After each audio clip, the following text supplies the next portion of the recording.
You repping the Niners? My dad's team. Ah. Yeah. I kind of mind too. I'm not that serious about it. Yeah. Are you a football fan? I'm a Cash fan. What's your Cash team? You're gonna laugh. It's the Chiefs. Yeah. The Chiefs? Yeah. Was it the Chiefs before Mahomes?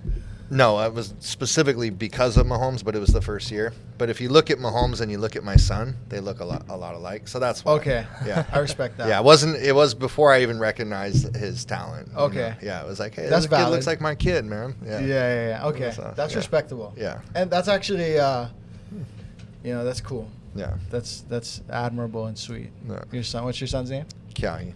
Yeah. That's cool. Yeah. Joe Montana went to the Chiefs from the 49ers. So a lot of 49ers fans are like low key, like, Chiefs are cool. Before the, recent times. Yeah. Because Joe Montana went there. Yeah. I was a Joe Montana fan. I like to follow quarterbacks anyways. Yeah. Like that's what really sets my team. Yeah.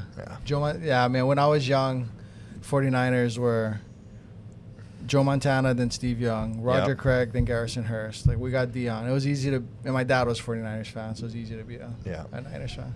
You watch football at all? Just surfing and UFC. Surfing, yeah. They kind of go hand in hand. Yeah, for sure. All right. Well, that was a cool start to this podcast. Another podcast. So I don't know which one's going to come out first, so I'll give my little spiel. We're in our temporary studio. We haven't shot a podcast for months because we're in between studios, and we're only using this space for my real estate side of things. So unapologetically, shameless plug, go to coreteamhawaii.com for real estate stuff. You guys may have seen our YouTube channel or Instagram content, but that's what really funds my whole life, my whole thing. That's my whole deal. But that's an easy segue into. And then once we became sort of local famous, like local famous. Yeah, like I'll usually when we go somewhere, someone will notice me at Costco or wherever we go a lot of the times, or I get weird looks, And either they think the other day someone thought I was the lead singer of The Green, and then I don't get that one as often. And then I'll get, if it's election season and BJ Penn was when he was running. I see that. And the guy's following me around with a camera. I've had people come up, BJ! And then I'm like, no. And they go, oh, no, you're kind of tall. And then what's the one I got recently? Oh, Kenji. They were laughing. They're like, oh, you look like Magic Mike, Island Magic Mike. You know that comedian? No. You know what I'm talking about? I think so. Yeah, he's the one that was like teasing surfers, like, yeah. It's firing out there, bro. They're like, you look like that guy. So, but anyways, when I started to get kind of local social media famous a little bit, and we do it in real estate, we had moving company opportunities, which is a hard one because moving companies, they just get complaints all the time, and so like the best rating for a moving company is going to be 4 stars out of 5. Okay. Like that's the average. So it's kind of hard to attach your name to one of those. We were thinking about it, didn't materialize. Multiple other people, individual services, and then solar PV came up. And from a year plus ago, I got solicitations, opportunities, and long story short, eventually. You and I have been trying to line up a lunch for months and months, and we finally made that happen. And then shortly after, I met Sam, which on the podcast we did before, we were talking about I've never formed a business relationship as quickly as I did with Sam. I'm usually like, I got to pay attention to you for at least 3 months before we even take the first steps or second step. But Sam, I was just like, I trust this guy. And I think that's why he already had success in this field, because he can get an invite to have the conversation, because he doesn't. It's obvious he's not like your average, pushy salesperson. So this all kind of happened over a long time, but I just ignored it for over a year. And then once I put any attention to it, I was like, oh yeah, let's get this going. So for me, I say there's 4 things in solar. It's people don't hate that it's better for the earth. They may or may not be a tree hugger, but they're not like mad that it's better. People don't hate that if there is a hurricane or something, the grid goes down, they're autonomous. That's right. People definitely don't hate that. Wait, I'm running out. That's cheaper. You know, that dollar for dollar, it makes sense for everyone. Save What's my money. fourth? Why am I brain farting? Autonomy, clean energy, save money. Oh, damn. I'll think of it in this podcast. I thought it was 3. No, I think it's like part B to one of those. But anyways, those 3 things that like make sense for almost everyone, right? Yep. And I don't like sales as much as I like marketing. I like having this podcast. People can spend an hour listening to us. Do I think these guys are full of shit? No, they actually seem pretty legit. And all those points make sense. Let me call them and do some solar, right? Yep. I like marketing way better than I like sales. And if I start to believe in something, I'm going to be able to not shut up about it anyway. And when I saw the vision, and then you started telling me, like, do you understand how HECO increases have happened and are happening? Do you understand the vulnerability of the grid and all this stuff? And I was like, bro, I got to get my solar going. So I'm going to talk to it about it anyway. And our buyers, once we got going, I realized, like, my last 10 single-family home buyers, they all got solar. Right after? Yeah, like they all, just because it makes so much sense. I Yep. checked in. Oh, yeah, I got solar. Like, shit, I didn't know you were doing it, Derek. I would have had your people come out. It's lava. Lava, yeah. And so lava is like the rating for how likely someone is to convert in our system, our back-end system. Okay. So there's like hot and then there's lava. Okay. And they're all like, yeah, no brainer. I'm buying a house. I'm getting solar. Yep. Like all of my clients. And since we've been doing it the last several months, it's, you know, those people are getting solar. So What, the first month to what? Maybe like the first 6 months, solar's lava Yep. for new homeowners. Yeah. And yeah, really, once you get your first power bill, assuming you've been living normally, it's now we have the data we need to reverse engineer the system, right? Mhm. But before we get into all of that, the juiciest part is all of the it's not fear mongering if it's true. So what's happening in like Hawaii Energy? I want to get to like Hawaii Unified, who you are. Yep. But if people have listened to me ramble this far, they're like, okay, what's the big deal? So what is the big deal? What's up with, how much is energy per kilowatt right now? How much was it 5 years ago? How much is it going to be in 5 years? I mean, it's a culmination of things, right? So I like to call it a spade. Yeah. And Hawaii is in an energy crisis. I mean, that's the plain truth. Yeah.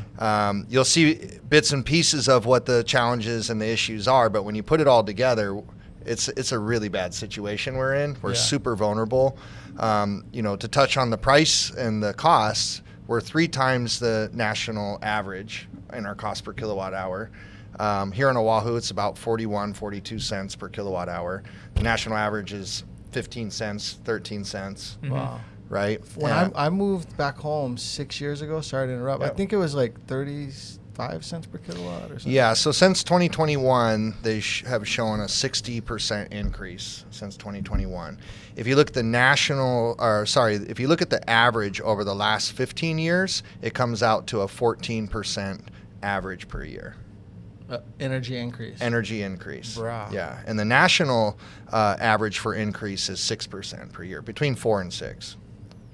So sometime in our lifetime, $1,000 electric bills. Oh, that's a reality. I mean, People- we're already seeing that right now. You see some now. Yeah. I see one every week. $1,000 electric bill? $1,000 Yeah. every week. Yeah. Wow. And these are not mansion houses. These are just multi-generational family homes. Yeah. Right? A Waipahu home, a Yeah. Kalihi home. I've seen single family homes with that. Yeah. AC, 2 EVs, full family. Like Yeah. a 5-bedroom Ocean Point or something.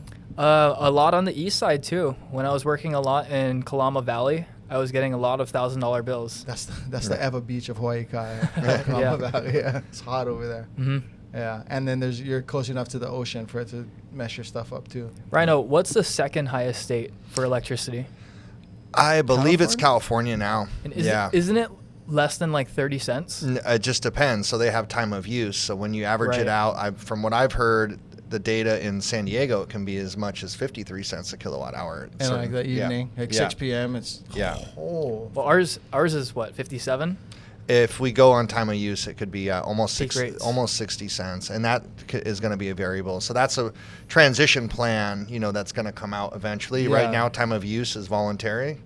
I don't know who's really volunteering for it, but Well, explain. Yeah. So I was gonna pause you guys. not everyone knows what time of use it. You guys are industry guys, so you're just throwing it out. But someone's like, wait, I think intuitively, contextually, that's what is time because of use? it's probably because you never heard it in that terminology. Yeah. The marketing term for it is shift and save. Yeah, right. Shift and save. So what Shift and Save program is that it's a voluntary program right now. If you sign up for it, you get a discount on your energy. I don't even promote this. I gotta even think about what it is. I think it's what is it? Sam? 17. No, the hours. What is the hours at? So the hours are between 5 to 9. Yeah. That's going to be your most expensive rates. So 5 p.m. to 9 p.m., when everyone comes home from work, when everyone needs to cook dinner, wash, clothes, do the laundry, that's when power is going to be the most expensive. Yeah. It's ridiculous. But between 9 p.m. to 9 a.m., it's the next most expensive. The cheapest time is between 9 a.m. To 5 p.m. And the work day is when it's cheapest. Yeah, and they're trying to incentivize you to use your power between 9 a.m. and 5 p.m. So it's like wash your clothes, use your dishwasher, your dryer between 9 a.m. and 5 p.m. But how many people can do that? even with my lifestyle, I'm a self-employed person. I could spend the whole day working at home, but we're still I don't want to cook dinner at noon. Yeah. For the sake of, but I get it. To a lot of people, that's gonna matter. They're gonna be like, bro, I gotta fire up the stove at 4 before 5, right? To a lot of people, that'll matter, but yeah, that sucks. I don't have to do that. And when do you think most people plug in their electric vehicles? Well, so when you said, Right. I thought overnight would be the cheapest. Mostly everyone's sleeping. Yeah. But they made overnight the second most expensive, or the in-between one, because that's when you charge. So 3 different rates. Yeah. That's And they it. don't have the solar farms producing energy, right? The grid doesn't. So that's why they're trying to incentivize you, because they have this abundance of energy being generated during the day. Oh, okay. Right. So they have the same challenge. Right. But back to the the energy crisis. So we have high rates, Okay. right? And then now, we have this aggressive goal. It's a good goal, 100% renewable energy by 2045. But from my opinion, we went a little bit overboard, and we decommissioned that coal power plant, AES plant, and now that's a peaker plant. So when we What's need that mean? a peaker plant, what a peaker plant does is when you have a sudden need and demand for energy, you can fire up that peaker plant, throw more coal in it effectively, and make more power in an instant. Okay. Right? So if we have those situations now, there's oftentimes where we just don't have the power to supply the need. Yeah. And then we have to have, that's where you get the rolling blackouts, the brownouts. And then our grid is so antiquated, it literally needs hundreds of millions of dollars of upgrades that have to happen over the next 9 years. Really? Yes. Realistically, you think about downtown and Chinatown, how old do you think those wires are underneath all that concrete, underneath all of that sidewalk? Yeah. Well, those are some of the only places you're going to find brick buildings in Hawaii. If you go there, you look at the brick and you think about it, you're like, oh, my grandpa's dad, my great grandpa walked these streets with that brick when it was, cruise ships pulling into Honolulu Harbor, Aloha Tower, right? And so, yeah, old. Just old, horse and carriage, and then that. Just a handful of months ago, how long was it? 3 days that Chinatown lost power? Almost 4 days? Yeah. You didn't hear about that? I don't pay attention to the news. All of downtown, so all the restaurants, they all lost their food, right? All their food spoiled for, I think it was almost 4 whole days they lost power. The symptoms of the failing system it's antiquated, right? Yeah. And it was never designed to have these massive power plants that are being built, solar farms, all situated around the island. Right now, you need this, distribution lines and all these other infrastructure has to be built to facilitate that, to deliver the power. Oh, okay. Right. So that all has to be upgraded. And then we have this public safety power shutoff program. So that's to help prevent wildfires from happening, like what happened in Lahaina, obviously. Which California, Pacific Gas and Electric, PG&E in California, has, that's not a new thing for them. Yeah. They'll shut power off for those reasons, but they also shut it down just because the grid's getting overloaded. That can happen. Yeah. If they don't have the production to meet the demand, they have to. So it's kind of more, I don't get into politics, and I know, it's a little bit more people who are on one side kind of regurgitate this one, but it seems true. You're adding all these electric vehicles and making this initiative, but on an old grid. It's like building your house on sand, right? That's a good point. Yeah. Hey, aloha, everyone. This is Derek Okahashi, host of Podcast Hawaii. Thank you for listening. I hope you're enjoying the show.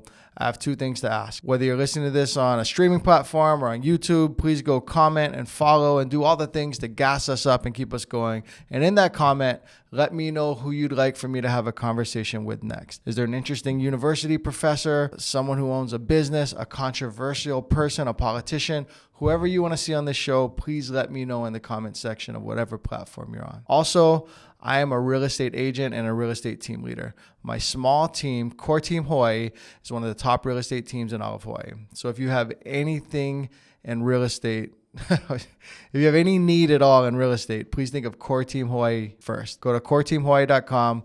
The link will be in the description of all of these shows moving forward. Book a call with me. Let's get you taken care of in real estate. Back to the show.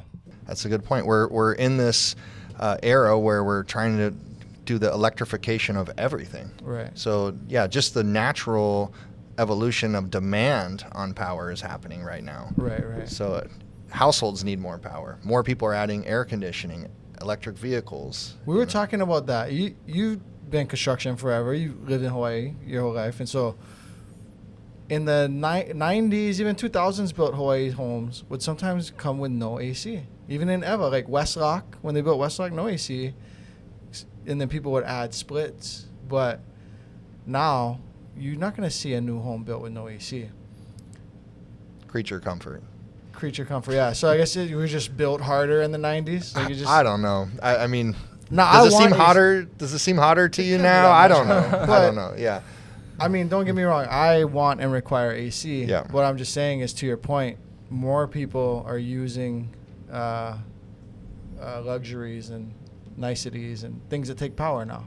Quality of life, yeah. Yeah, charging phones. Yeah. It's just we use more power, right? Check out how much power your game system uses. I don't know. You play PS5? No, I'm not a gamer. I never. Yeah, the real gamers who have their custom computers. Yeah, that probably takes a lot. You got all those fans running. Yeah. There's people. Aiden on my real estate team. He's more of a gamer, younger guy, and he was like, "Oh, there's computers with like radiators where water runs through them and stuff." Really? Mm. Yeah, it's kind of nuts. Aiden definitely plays Fortnite. He's Aiden. Call of Duty. He's a Call of Duty guy. Yeah. Yeah, he's pretty high level. But so, energy crisis. What else? Well, I think the biggest risk that we have is that to this day, 70% of all of our energy is generated from fossil fuels in Hawaii. And we import more fossil fuels than all other goods combined. So it's just, we are so dependent on those ships bringing those fossil fuels. What happens, like we had a pretty good reality check when the dock workers went on strike on the East Coast and in the Gulf. Luckily, it didn't happen on the West Coast. Luckily, it was over quickly. But if that did happen and we couldn't get those ships for a week, 2 weeks, what happens? Yeah, Hawaii, you're vulnerable living on this island. Yeah. It's the best place, but it's also probably the most vulnerable state. The only one you could argue is Alaska, but they're kind of last frontier people, you know. They're like, fine, shut off the power. Like we're used to that. Do either of you guys remember or know the stat of how long or how much oil Hawaii has? Right? Don't they say that we would run out of gas within, isn't it 7 days or 14 days? I believe it's 7 days, yeah. So if the ships stop coming in, right, everyone's stressing gas, about... Not just gas for cars, but like just gas just for... fossil fuels in general, yeah. Mm-hmm. We'd dry up. Yeah. People are stressing about toilet paper, right? Yeah. We won't have oil either. I don't get that. Yeah. The toilet paper thing. Yeah, because usually when you have those... I mean, it's possible that water could go out, but usually it's a power outage. You're buying toilet paper for a power outage. Like, because I don't know, I don't get too personal, but I can shower if I got to run out of toilet paper. I'd rather have power, you know. I'd rather have electricity. So, yeah, solar, again, it's a green, clean solution. It's autonomy, if you just like to be autonomous from the man and the big brother, you make more money. And I think the part B, A and B is disaster preparedness and autonomy. They're two parts of the same thing. That's my 3.5 thing. We call it energy independence and energy security. Yeah. And energy cleanliness too. Yep. Yeah. So clean energy. Clean energy. So again, I'll get too political, but you go into a tree hugger convention, and it makes sense. You go into a libertarian convention, it makes sense. You go into a capitalist convention, it makes sense. And everyone likes to pay less money and save money for whatever. Buying new PS5s, going to Roy's to eat dinner, whatever it is, going on vacation, paying for your kids' college. Why pay HECO? It creates that margin. Yeah. And electricity is the second highest overhead cost to running a household in Hawaii. After mortgage? After mortgage or rent. Yeah. And so on that point, I think you're not going to catch me with the windows open because I want to save electricity. I will go out and knock on some doors and sell something like solar so that my family can have AC. That's just how I'm wired. And I hate, if I'm going to be hot, it's because I'm out there working, not because I'm trying to watch a game or playing chess with my kids. I'm going to be hot then. But there are people who they adjust their lifestyle based on these, because their margins are so thin to run the house. That's right. So hey, if this power thing happens or it's more expensive to cook at 5, I'm teach my kids how to make rice sooner. They make that rice at 4, right? That's just life in Hawaii. It's hard to make it here. So having not only a cheaper energy cost, but a predictable, owned cheaper energy cost. Predictable. Will keep it's not zero families that it will keep in Hawaii. You will keep families in Hawaii that otherwise might get pushed over the edge by energy costs, right? And that's the thing. It's fixing your energy costs as well, because right now it's like that surprise. When that bill comes in, you're like, oh, I don't know. Yeah. You don't know what's going to be on that paper. Yeah. You should hold it up to the light. Yeah, you open it up and it's like, whew, okay, wasn't so bad this month. It's like whether you got into Harvard or not. You read it. Yeah. I think that's one of the biggest thing for, our kapuna on the elderly side, where fixed income too, fixed incomes, right? Their expenses aren't fixed. Yeah. So if we could fix their expenses, that's everything for them. Right. And we were talking before. Oh, I don't want to jump too far ahead, but for them, maybe they're not able to take the full tax credit because of their fixed lower income. But so then for them, maybe a lease makes more sense. Maybe it'll be case by case. But almost always the finances for owned energy are better than paying HECO. Right. I get one of the things that, I come from a family, no one graduated high school. No one's good with money. I'm trying to break the mold, right? One of the things that made me better with finances and all of that is kind of my ego. I get pissed off if American Express is making 17% on me. It angers me. I won't do it. I think we should feel the same way about overpaying for energy, right? Mm-hmm. I don't know. I like to make the correlation back to real estate. Yeah. Right? It's like, why would you want to buy a home as opposed to rent? You want to know that you're going to have a fixed mortgage. You want to know that you have that security, that it's your home. Yeah. It's the same thing. Effectively, what you're doing is look at it as you're renting power from HECO or the utility as your landlord. Yeah. And you got a landlord that's raising your rent on average 14% per year.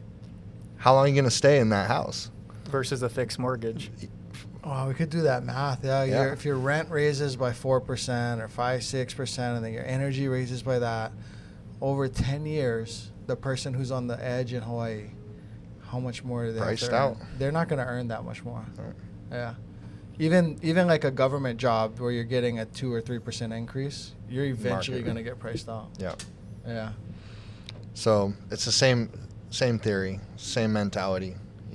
Purchase your home, get that fixed mortgage so you at least know what you're going to pay. You have that security. Yeah. And then it's the same thing with solar. It's take your energy costs into your own hands, get that energy independence, get that energy security, know what you're going to pay over the next 25 years. Yeah. and save that money. Yeah, get fed up a little, right? Yep. And just take it into your own hands. Why don't I never put a lot of thought into solar. You know, I think for me, it's twofold. And I think for a lot of people, now that I'm on this side of it, it seems so obvious. But also, I'm now, you know, amongst the more successful real estate agents on the island. But before, you couldn't convince me to buy a house. I didn't see it. And I didn't understand leverage, I understand financing, and I was so, like I said, I come from poverty, so I was so averse to debt. That's like level one. Don't accrue debt. But there's levels to this game, and eventually I was like, oh, leverage. I get it. You're never gonna build wealth without leverage, right? And so I just was like, I'm not gonna have a mortgage until I can like pay for half of my house cash. But you can't outpace increasing. You know, you can't outpace devaluing of the dollar, i.e., inflation. You're not gonna outpace that with your earnings. Unlikely. Add on increasing energy costs. Add on cost of goods. Like I finally learned to jump in, you know, rather than stay on the sidelines. But with solar, I think even though I was a homeowner for a few years before now I got in the game, and now we're drawing up plans. Like Sam was on my roof the other day checking it out. I think I'm like, it just seems like a big thing to wrap my head around when I'm a layman. It seems like, wait, I gotta take out another loan, and guys gonna be on top of like doing some kind of big construction on my house, and then they're gonna drill into my roof. Like I'll just pay $200 extra this month again. Ooh. That seems crazy to you, right? Yeah. But that was my thought process until the last several months, like 6 Right. months ago. It's just like $200 is less painful than wrapping my head around that right now. I'm too busy to think about it. But that's probably not the best way to approach life, right? No, I mean but what you're saying is a reality for That's the so many obstacle. people. Yeah, they just think either one, I can't afford it. You know, it's too difficult. I won't qualify. You know, it's so expensive.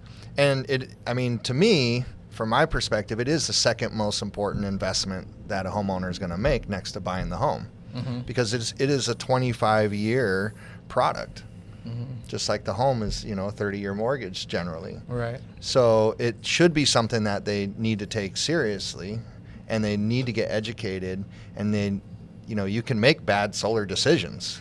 Sure. Right? 100%. And you can be guided that's wrong. That's another thing too. Yeah. They look at a generation or two ago of Wild West solar, and some people just probably have like I don't, you know, if you're going into it and you're the uneducated person, and the salesperson who's really aggressive is, you know, has the bigger weapon, you're like, I just don't want to go to the battle. I don't want to have the conversation. Yeah.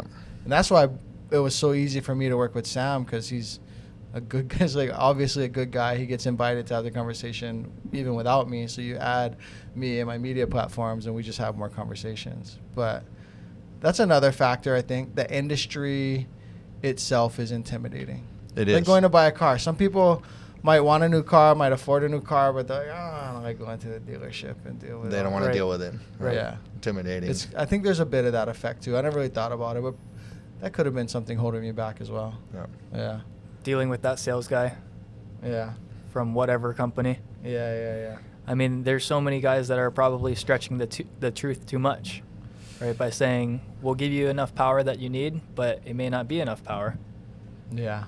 Or Yeah. too much. We were in Coral Ridge the other day, and we saw that there's this system, and they just have a blanket system. You get this many panels, this much, without looking at your power bill. Mm-hmm. And so maybe too much, maybe too little. If you're lucky, just right. Right. But chances are not just right? You want to find that fine line. Yeah. Maximize savings, but also not take away from it. And you're sitting at their kitchen table, or like we were sitting on the floor playing with the dog. Yeah. And looking at how many kilowatts they're using, not only in the month, but also the spikes throughout the day. Mhm. And then you're reverse engineering the system from that, right? Mm-hmm. Yeah, I can't do that yet. I got you. Yeah. One That's day. why we got you guys. Yeah. Yeah, you want to make sure you're working with the right company.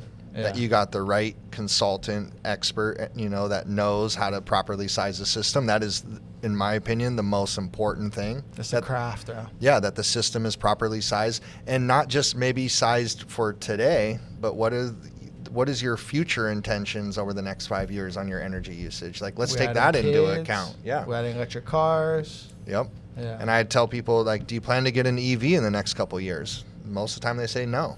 And I turn the question around, do you plan to get a car in the next few years? And they say yes. And I said, you're probably going to get an EV. Yeah. You just don't know it yet. Yeah, at some point. How am I going to stay in this house? So Sam and I going on these solar appointments together, of course, it was all new to me, but he was like, I never talked to someone about exit cost and value of their home as it pertains to solar. So when I'm looking at, he's talking about, 16, most times you're going to be okay with 16 panels, but there's going to be months where you pay. Are you okay with that? What are you going to add? And I come in, I'm like, when are you going to exit this house? Because you're two people who bought a house that's too big for you. Like, most people moving into this are moving in with 3 kids, 2 dogs, and 3 vehicles. And by the way, the son's a senior. He's probably going to be living here a couple more years going UH2. So there's more vehicles, right? I'm like, so 16, you might skate by with 16 today, but I look at exits as a listing agent, and owned panels equal higher value. And it's built in that they can finance it because it raises the value of the home, which means the mortgage company gets to give you the money for the panels. Part of that $1 million purchase or $1.5 million purchase is the $60,000 or $40,000 solar, setup that you have on that roof. And you're getting to finance it at mortgage rates, That's right. At mortgage amortization. And so we were with our first clients, my first clients that you went up with me. I'm like, don't try to go too small, like maybe consider 4 extra panels and you won't regret it. And the people buying it after the fact will thank you that they don't have to add us, like, I got to add 6 panels, and 2 different systems. And that is the biggest complaint in the solar industry, is that the system has been undersized. And a lot of people, who's trying to make the sale and get it's the seller. Yeah, and that's what we've experienced here, and that's what's kind of given the industry a black eye here in Hawaii, is because we've gotten a lot of mainland salespeople that are actually flowing over here in droves and put up in houses, and they go and blitz our neighborhoods. And they don't know or understand the Hawaii market. And a lot of them have never even sold solar with battery systems before, which is like pretty much a mandate here. Mm-hmm. And so they don't know how to properly size the system. And then they really want to get the sale. So then they undersize the system to show the homeowner a lower payment. And they don't explain to them that if that system that they designed for them doesn't produce enough power every month, that they're still going to have a sizable HECO bill. So they didn't maximize their savings. They didn't give them the best value. They might still be, so I can picture this, I won't say your solar people, I say my real estate client. I can picture this stubborn client who's saying, I used to pay $500. I got solar. The thing don't even take care of everything. But I'm like, Uncle, you got 16 panels. Yeah, you should have got 20. You got to pay $100 to HECO. But your system only costs you $200. And so you $300 versus $500. You're still winning, Uncle. But the fact that they have to pay HECO something. Like, they were paying $500, not mad. Now they pay $100, they're mad. And I get it. It's setting the expectations, though. That's the thing. And if the solar consultant or the salesperson doesn't set the right expectations, they just sell them, hey, look, I got a low payment for you. They don't give them, all the details. That's a disappointment. Resentment is bred by unmet expectations, right? Or unset, even. Amen. I can say probably close to nobody is even taking into fact degradation as well, right? 15 years down the line, you still expect that system to be producing the power that you need. It's a little less efficient. It's less efficient. They have, what's the guarantee on the It's awesome. It's great, but people are still undersizing these systems. To win. So the panels, they still produce at 86% efficiency by year 25, but still that can still give people HECO bills if they're putting it to the limit. What about cleaning the system? Because I think that's one thing people think about too is, well, with HECO, I might be overpaying them, but I got nothing to maintain.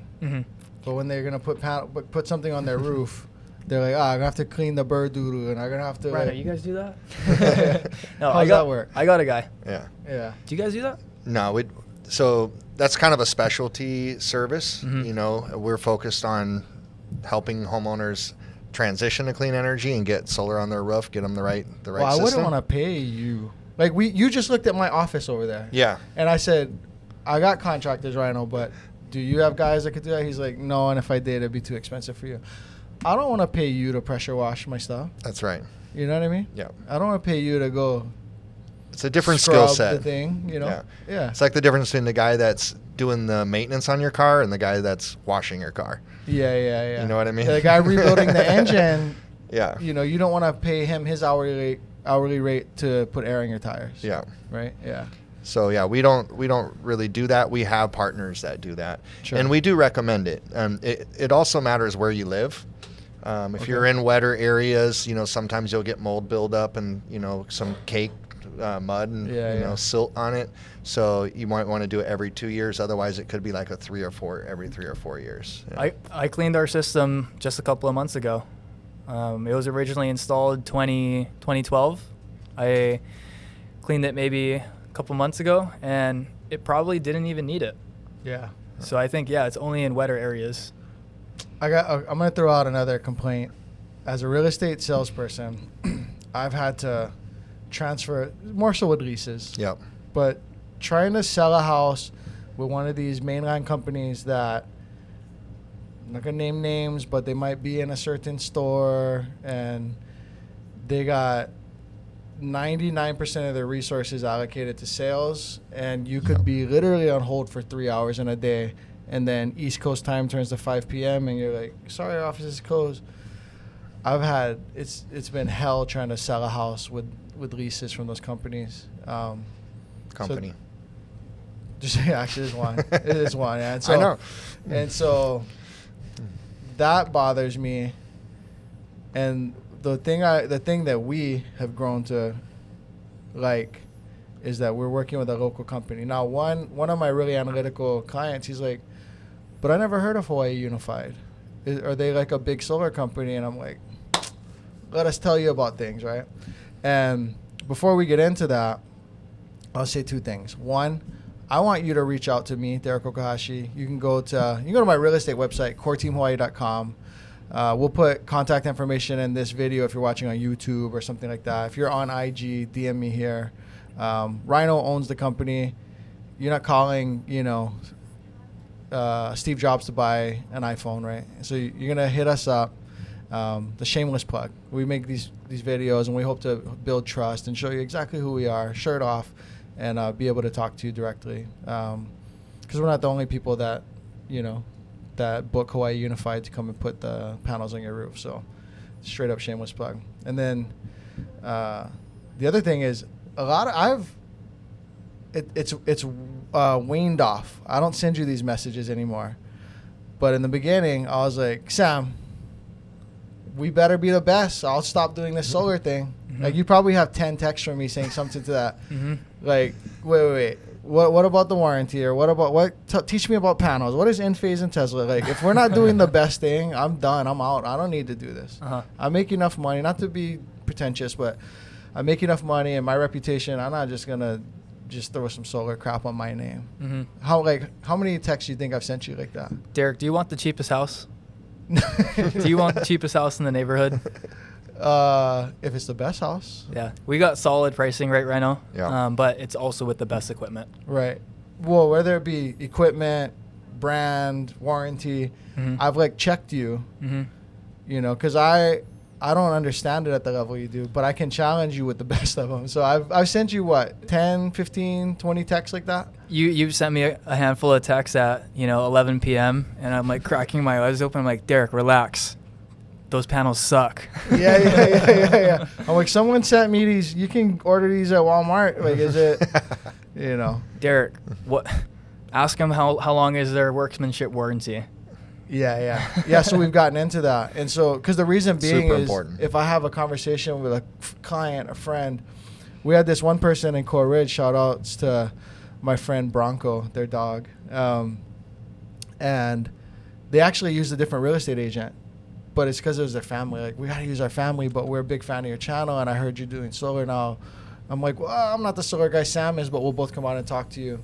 Nice. And, you know, so my reputation really matters to me, and I was just so protective over it. And I think I get those calls and those DMs because they see, like, oh, that guy's not bullshitting. Like, he's poking holes before I ever, like, I don't have to poke holes because he already did it.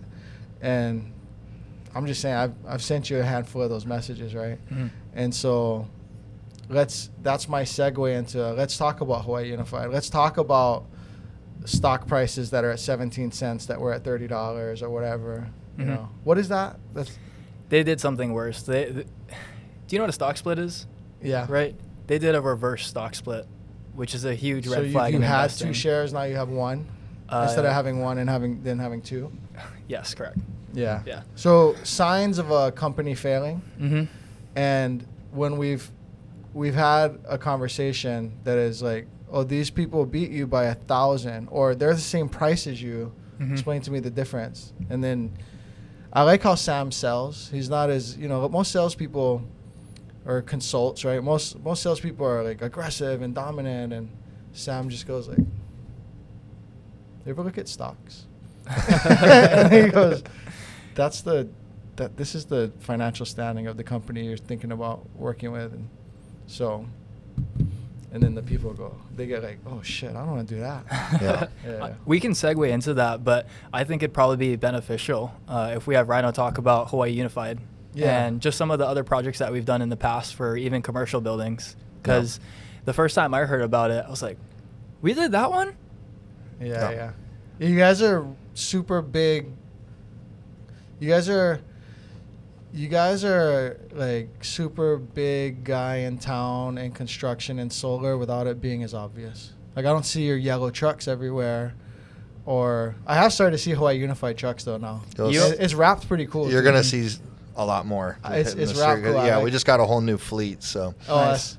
I like the wrap. Whoever designed it did a good job. Yeah. Thank you. Yeah. But yeah, like, I haven't, you know, there have been some people that are like, it's not obvious to me that this is the best choice. Mm-hmm. But you've been doing solar, like my friend Jordan way back in the day. Yeah.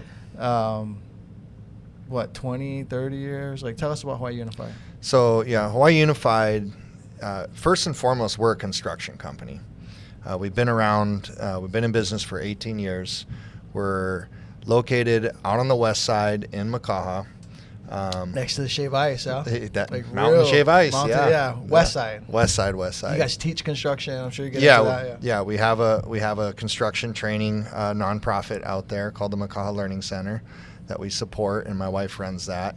But Hawaii Unified, we're a versatile company, so we actually got into solar as an evolution of our business. So it wasn't the first thing. It wasn't the first thing. No, our primary original industry was helping retail stores manage their facilities. Okay. So companies like Starbucks, CVS, Long's Drugs, Target, Walmart, those are our clients. Big contracts, long-term contracts. So we manage their facilities, and in doing that, we take care of all their electrical, all their lighting, all their air conditioning, all the areas of their business. And they came to us and said, all these stores in Hawaii are so expensive to operate. How can we reduce our energy costs? Yeah. So we did a lot of efficiency work for them, upgrades on lighting and HVAC. And then they said, can we look at doing solar? So that's how we actually evolved into solar back in 2012. Okay. So we've been doing solar for 12 years, which is a long time for this industry, but that's how we got into it. Okay.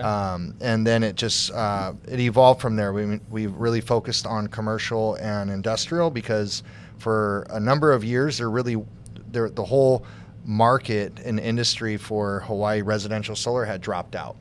When they canceled the net energy metering program in Hawaii, basically the industry died. Mm. Mm-hmm. And was there no like government tax credit at that time? No, it was just the utility was no longer giving any incentive to sell your energy back to the grid. Right. So we had batteries probably weren't as a big deal. They weren't really viable at that point in time. Yeah. Okay. So we focus on commercial. And so we've done a lot of commercial jobs. To Sam's point, we've done Leeward Community College. We did Allsco. We've done multiple car dealerships. We've done supermarkets, hotels. So that was really kind of our focus and our niche. And then we were doing residential solar in 2019 to kind of fill those gaps between the big projects. Because when you don't have projects, you want to keep your guys busy, your teams, you know, you got to have somewhere to put them. So, and then COVID hit.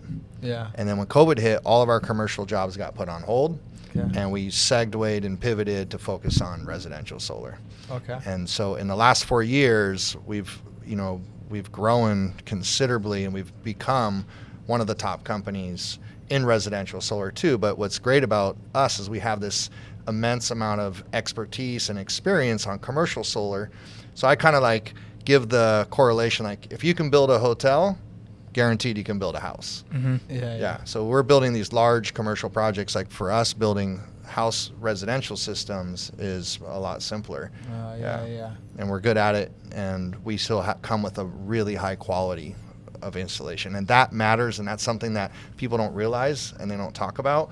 But to your point, putting holes in my roof. Exactly. If you're putting holes in your roof, you want to make sure that it's going to be a quality installation. And the question that every homeowner should be asked is, what quality assurance program do you have? So, because I'm not going to go up there as a homeowner and look at every hole that's been penetrated. Well, you don't even know what you're looking at. Yeah. I don't know what I'm looking at anyway. Yeah. So what quality assurance program do you have to know that that system was installed properly on my roof? Yeah. And that's a big standout for our company. How would someone assess, like, if they talk to multiple solar options, like how would they assess their QA? I would say, can you give me a quality control document that shows the entire process of that installation that I can look at with picture documentation of the quality of work? 95% of our competitors are going to say no. Yeah. No. Sam, I've seen him. People are asking, like, well, I'm afraid the solar company may not be here in 10 years because that happened to my friend or that happened to someone I know. And then Sam uses what you said to say that's exactly why we're confident, because, you know, what's like a real diversified single stock? Like, I'm trying to think, Disney, or, you know, they own a million things.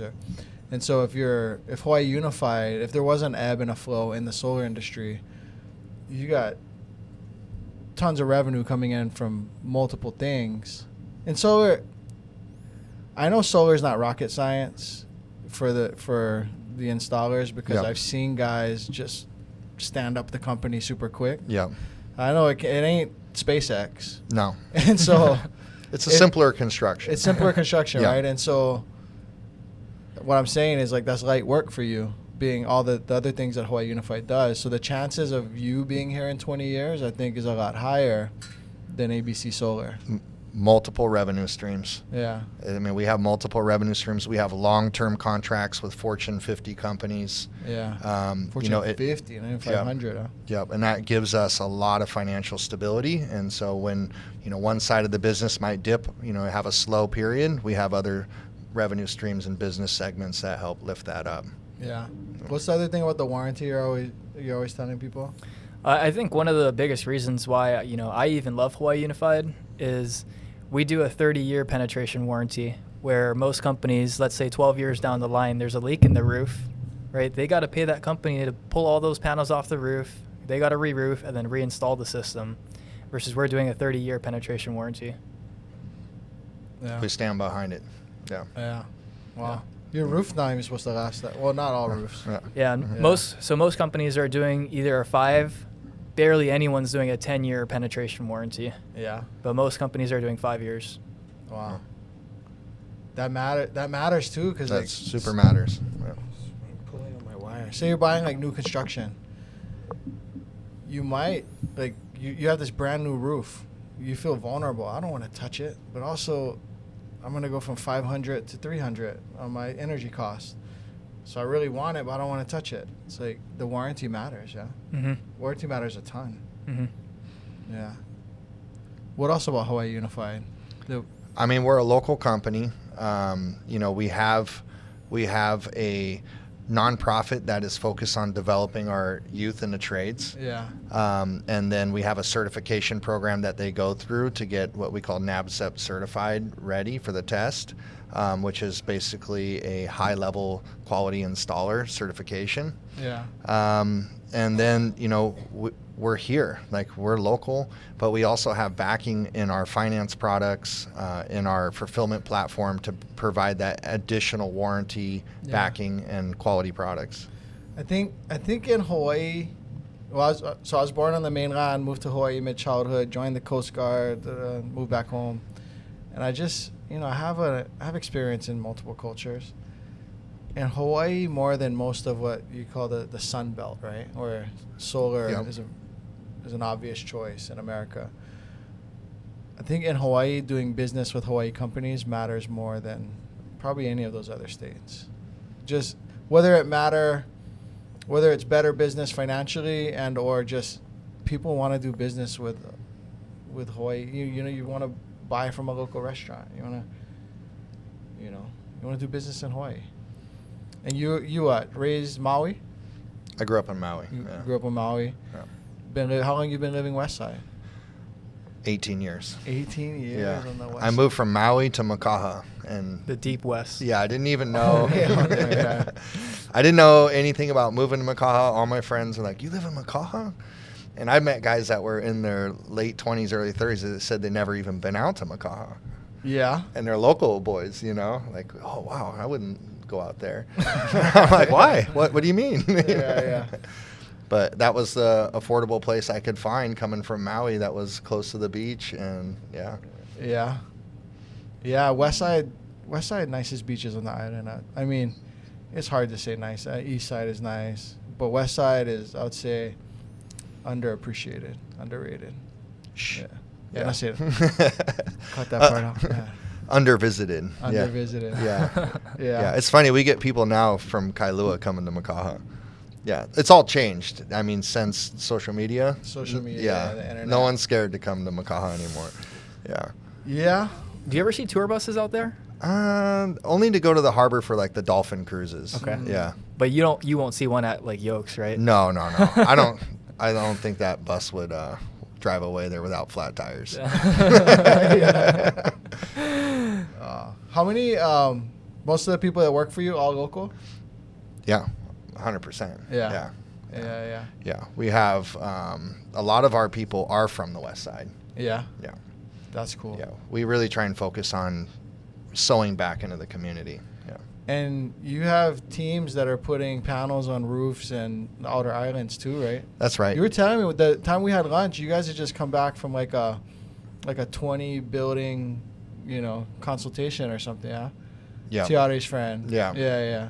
Yeah, it was in Maui. That was in an Maui. investor, that has multiple real estate properties. They could see the value in increasing the property value of each home. Plus, if they own the system, they can actually provide the power to their tenants. Yeah. And then keep that delta. It's like another revenue stream for the investor. Yeah. So there's a whole other side of that. But yeah, we cover all the main islands. So Oahu, Maui, Big Island, Kauai. Yeah. Kauai's an animal. It's a little bit. Why is that? It's just different utility, So Maui, Oahu, and Big Island are all part of the Hawaiian Electric family. Oh, Kauai's different. No, it's a co-op, KIUC. Yeah. Kauai would have a co-op. Yeah. Yeah. So it's a different process. It's a little bit more challenging and rigorous to get solar in Kauai. Approvals, Yeah, like- approvals. Yeah. So we don't. We do that market very slow. We're not. Is it longer permit wait times? It's longer wait times. Yeah. Got it. Generally, Mhm. and it's just a more of a rigorous manual process. Mm. I asked Sam on the other conversation we recorded, if let's say a system is like a $50,000 system, what's the tax credit usually? Well, you get an ITC, so investment tax credit, on your federal side, and it's a tax credit, not to be confused with a tax write-off. Okay. Right, that's important. So, and that's a 30% tax credit generally. Okay. So 50,000, 30%, that's an $18,000 federal tax credit. Wow. So in other words, if you owe the IRS $18,000, you can say, hey, I've got these tax credits, so now I'm not going to have to pay you. Here's my 18, credits. Yeah, I dollar keep for dollar. dollar for dollar. I get to keep that $18,000. Whereas if you write off, let's use the number 20. Yeah. You write off 20,000 and you're in a 30% tax bracket, you're saving $6,000. That's right. So it's way better. But always talk to your tax advisor. Always talk to your tax Yeah, you got to advisor. have enough tax liability. Yeah. And talk to your tax person. Yeah, we're not tax professionals. Yeah, for sure. So that's pretty big. That's a big cut off the system, Yeah. off the price. Yeah. Yeah, for sure. Then you also have a state credit. Okay. Yeah. So it comes out to like 40%-ish A lot of times it can be more than like almost 50%. of the system. Yeah, the system costs and incentives. I find it like 9 times out of 10, it's 50%. Yeah. It's similar to, especially if you can afford it. There's some people that just rent and can't wrap their head around home ownership. Like everyone owns a car because the pain of not having one's too big. That's right. Almost everyone, right? But trying to convince someone like me 10, 15 years ago to own a house, you just couldn't get through this hard head. You had to be really skilled to get through my hard head. Was it the down payment or what was it? The thought of having a debt of hundreds of thousands of dollars was scary to my uninformed mind. I wish I bought a house 10 years ago. And that's the thing. My stepmom was telling me, oh, you should buy a house. Use your VA loan. And I'm like, but you guys raised me not to take on debt. And they're like, that's good debt. I'm like, explain that to me. And then they couldn't. Mm-hmm. So I'm like, well, if you can't explain it to me, then it must be BS. Mm-hmm. But it wasn't. They just knew principally. I don't know. Every time I bought a house, I'm 60 years old. Every time I bought a house, I made a bunch of money, and I'm better for it today. Mm-hmm. You know, don't wait to buy real estate. Buy real estate and wait. Principally, they knew it worked. They just couldn't explain it, and I was in my own way. And I feel like it's a similar thing with solar. It obviously makes sense. On the other side of the desert, you're like, shit, I should have did that a long time ago. But wrapping your head around it, going through the humbug, not owning a car, too painful. We get a car tomorrow. Not owning solar, just overpay HECO this month again and again and again. And we should probably rethink it. Absolutely. Yeah. I mean, look at the market. I mean, in 2021, someone in the United States went solar every minute. In 2022, someone went solar every 49 seconds. In 2023, someone went solar every 21 seconds. So the momentum is building. It makes sense. Yeah. It's really a no-brainer, to be honest. Yeah. And they've taken out all the barriers of going solar so that you can utilize zero down financing. So basically you have to no money out of your pocket. You're paying generally a lower monthly payment than you would be paying HECO anyways. We call it an anyways payment. You're going to pay it anyways. Yeah. You might as well pay a lower payment. Right. Mhm. Right, to just an alternative source. So we call it the win-win, no-brainer. You know what I'm going to do? Maybe I'll work with Aiden, or how are you on spreadsheets? I work with my assistant too on my Not real too estate bad. side. But I want to show you used the term for it earlier, but the creep, right? The inflation creep, that rent going up over time. If you were renting, how much would rent go up?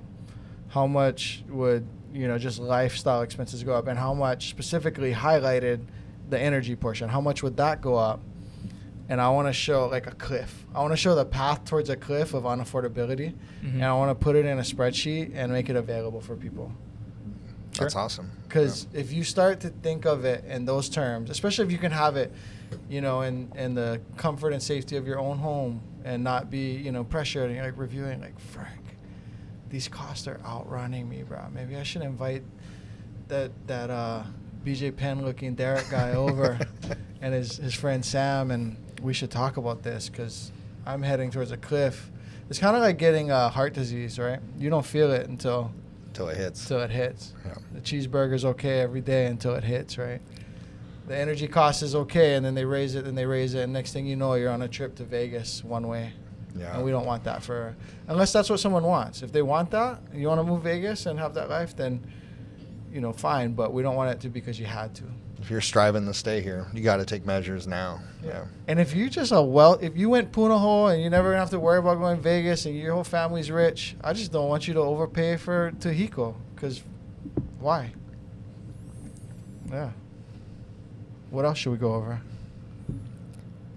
What's your favorite food in Hawaii? What's your favorite restaurant?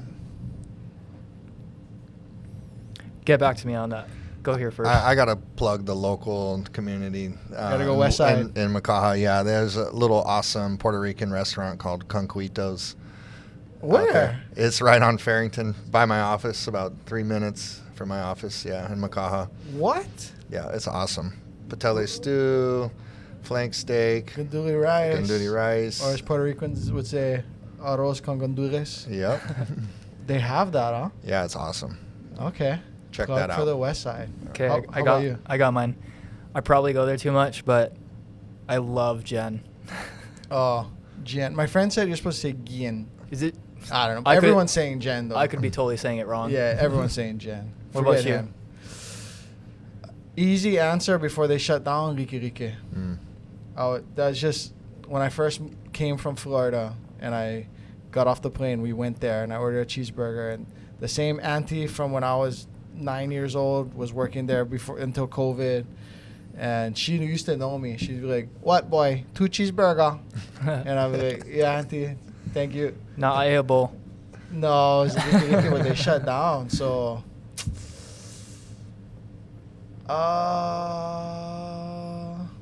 favorite Hawaii? I don't know, bro. You know what? I'm gonna shout out Roy's Ko'olina. Be bougie. Yeah. My guy Ty is the I love manager. Thai. Yeah. Plug to Taisei Discovers podcast. I go there when you dine with Ty, like you leave with more than you came with. Just his energy. I second that. He is Captain Aloha. And then Yeah. the food, Ty just has an energy you can't teach. And I went high school with him, and then the food is good too. I mean, it's expensive. We ain't eating there every day, but you ever had the surf and turf roll? Yes. It's like Yeah. filet mignon on a shrimp tempura. I think it's mean. Yeah. And it's the only poke I like. I actually don't like poke, but I like their poke. You know what else I like there is their dusted wings. Oh, yeah. Those are killer. Yeah. Okay, favorite Hawaii beach? Makaha Beach. Yeah, I I don't like- know if you were gonna go straight Makaha. If you're like, I don't want to tell people. No, about Makaha it. Beach. Everybody- Everyone knows Makaha Beach. Yeah, everybody That may knows. not be the favorite in Makaha, but we'll just say Makaha Beach. Yeah. I can't say. Can I say? It's on the north side. Oh, I already know. Nobody can go over there. Even if you say it, nobody can go. It's somewhere on the west side, on the north side, northwest side. Yeah. Yeah. A lot of those beaches you cannot get to because houses are blocking them anyway. Not those. No. Okay. You know what? My day in, day out favorite beach to go to is Barbers, White Plains. Really? Because my kids, it's like perfect It's for my awesome kids. for them. Yeah. I grew up surfing there. My dad used to take me there. You know, he passed recently, so I'd say Barbers and but night and then you know what? Magai Kahana. You ever go there? I camped there with Good my wife. island. Yeah. It's awesome. I like just cruising. It's just a great place to just cruise. Yeah. Would you say that's a good place to surf? Is White Plains? Don't go to White Plains. Nah, I mean, it's like the second Waikiki at this point. Yeah. Yeah. It's great for kids to learn to surf there too. It's Yeah. a good wave because it's Yeah. a good wave for multiple reasons. Kind of rocky, sandy, and it's Mhm. reefy, sandy, and you're not gonna get hurt. It's pretty deep. Be hard to get hurt. It's spread out. Because that's one of the things that's hard when you're learning. Yeah, is everyone's scared of the reef. Yeah, it's spread out, so you could go like fence line side or way in front of the cabins and just kind of just learn how to stand up a few times before you learn like. It's a good place to learn how to surf. And then my generation of surfers at Barbers had Joe Centeo, Dustin Quizon, this guy Vinton Siriato. He could longboard. I don't know about like a pipe and stuff, but he could on our normal waves. He could with Bonga, Dwayne, just like Vinton. Guys from that side, no, Venton is super good. And so many good surfers from my time. Shout outs to Ira Masaki. He does tub refinishes for me and for my clients. But he used to do ding repair for me too back in the day. But so many good surfers. And I think part of it is because Eva Beach and Barbers waves aren't that good. Mm-hmm. So if you want to like those, I kind of surf like those guys, but you want to really go straight up and snap. It's like easier to do it at rock piles than it is. It's easier to do it at like Rocky Point in a way than it is to do it at barbs because it's so like mushy and on windy. a soft wave. Yeah. But perfect to learn. It made, a lot of good surfers come from that side. So, okay. I just want to add some local flavor into it. Anything we should hit on before we wrap it? We cover? I think it's important to get the right guy or right gal to talk to you about solar. If you're considering going solar, and if you don't have it, you should be. Make sure you got the right person that's going to guide you in the right direction and give you, the right solution. Yeah. Yeah, you want to go 16, you're probably good right now. Might not be good for the next person that buys your house or your growing family. I don't recommend it, but I'm going to be honest with you. This is what 20 would look like. 1 versus 2 batteries. I've heard him. He's like, you're right on the cusp. I mean, you get by with 1 battery, but if you make some changes, do some things, you might end up having a little bit Hiko bill. 2 batteries, I'm not here to push you, but we can make sense of 2 batteries too, and here's why. Just be like objective and do the right thing. Huh? I think, one of the first things you can ask me if you ever do decide to sit down with one of us is just ask me what are some other things to look out for when I do speak to other contractors, right? What are some ways that they can stretch the truth? Yeah. Because there's so many ways where these sleazy sales guys are doing that. Yeah. And finding the right guy. Yeah. Yeah. So Sam, when I talked to him on the phone, when we met, it was the first time I met him in person. Yeah. And I was like, I usually take months to work with someone, but I trust this guy. Good guy. I was too good looking. Nah, that wasn't it. Okay, guys, we'll leave some contact information on the platforms where it makes sense, like YouTube, and even in the descriptions on the podcast platforms. Go to coreteamhawaii.com. I have an assistant that comes in with all my real estate people that come in. But if you come in and you go, hey, I'm not here for real estate, but he told me to go to coreteamhawaii.com, fill out the contact form there, and ask for Derek and ask for Sam. You can contact me there too.